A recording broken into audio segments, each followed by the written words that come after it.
खूंखार भूखा घोड़ा।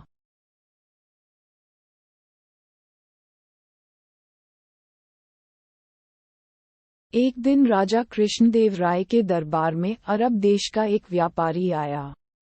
उसके पास एक से बढ़कर एक अरबी घोड़े थे। व्यापारी ने हट्ठे कट्ठे और तंदुरुस्त अरबी घोड़ों की राजा कृष्णदेव राय के सामने इतनी तारीफ की कि उन्होंने फौरन उन घोड़ों को खरीदने का मन बना लिया।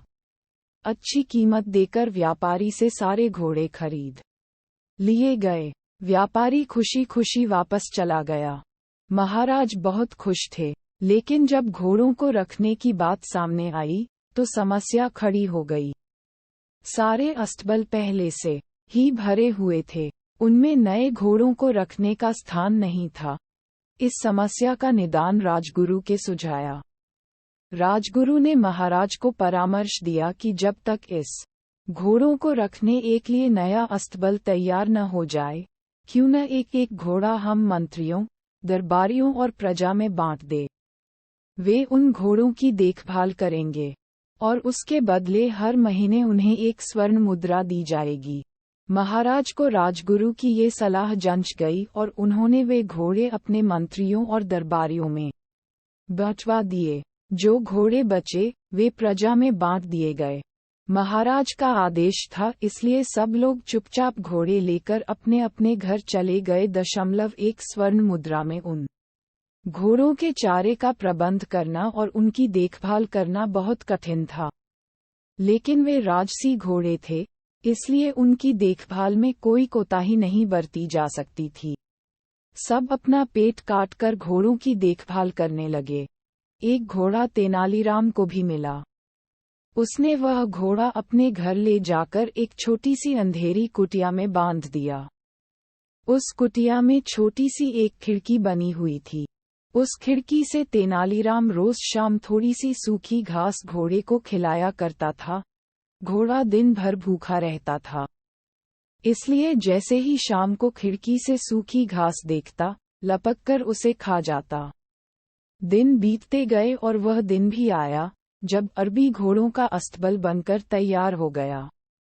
जिन मंत्रियों, दरबारियों और प्रजा के पास अरबी घोड़े थे, उन्होंने चैन की सांस ली। इतने दिनों में घोड़ों की देखभाल के कारण सबके घर का बजट बिगड़ गया था। कईयों पर कर्ज चढ़ गया था। खैर, वे घोड़े लेकर राजमहल पहुंचे।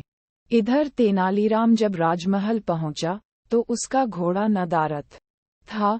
महाराज के पूछने पर वह बोला, महाराज, क्या बताऊं, वह घोड़ा बहुत ही ज्यादा खूंखार हो गया है। किसी पर भी हमला कर देता है। मुझमें तो इतना साहस नहीं कि उसके अस्तबल में घुस पाऊं, इसलिए मैं उसे नहीं ला पाया। महाराज कुछ कहते, इसके पहले राजगुरु बोल पड़े, महाराज, तेनालीराम की बात पर विश्वास नहीं किया जा सकता। अवश्य घोड़ा सही सलामत नहीं है, इसलिए तेनालीराम बहाना कर रहा है। हमें वहां जाकर वास्तविकता का पता लगाना चाहिए। महाराज ने राजगुरु को कुछ सैनिकों के साथ तेनालीराम के घर जाकर घोड़े को लाने का आदेश दे दिया। राजगुरु सैनिक लेकर तेनालीराम के घर पहुंच गए। साथ में तेनालीराम भी था। तेनालीराम ने उसे वह कुटिया दिखाई जहां घोड़ा बंधा हुआ था। राजगुरु जब कुटिया के पास पहुंचे तो तेनालीराम बोला, राजगुरु जी संभल के, घोड़ा सच में बहुत खूंखार हो गया है। आप पहले खिड़की से उसका मुआयना कर लीजिए। राजगुरु ने भी सोचा कि पहले खिड़की से ही मुआयना कर लेना उचित होगा। वह अपना मुंह खिड़की के पास ले गए। दिन भर से घोड़े ने कुछ खाया नहीं था। तेनालीराम शाम के समय ही उसे सूखी घास दिया करता था, इसलिए जैसे ही राजगुरु खिड़की के पास अपना मुंह लेकर गए, उनकी दाढ़ी को सूखी घास समझकर घोड़े ने मुंह में दबा लिया और खींचने लगा।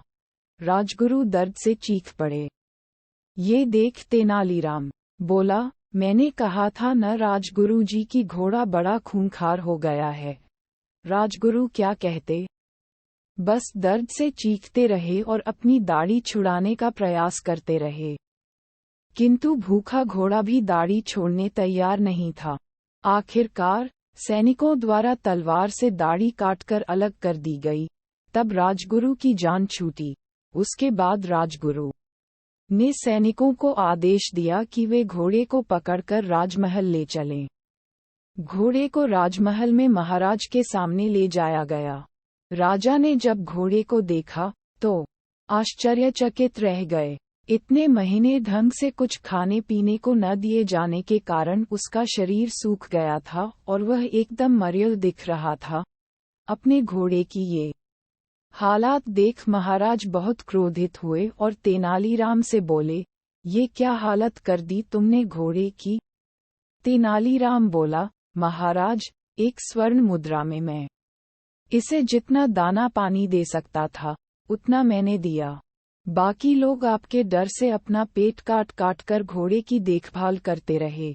वह आगे कहता गया, महाराज, राज्य के राजा का धर्म प्रजा की देखभाल करना है, न कि उन पर अतिरिक्त बोझ डालना।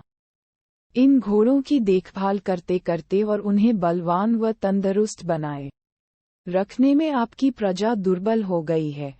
आप ही बताएं महाराज, क्या ये उचित है? महाराज को तेनालीराम की बात समझ में आ गई और उन्हें अपनी भूल का एहसास हो गया। अपनी इस भूल के लिए उन्होंने सबसे क्षमा मांगी और उन्हें इन महीनों में हुए खर्चों की भरपाई भी दी।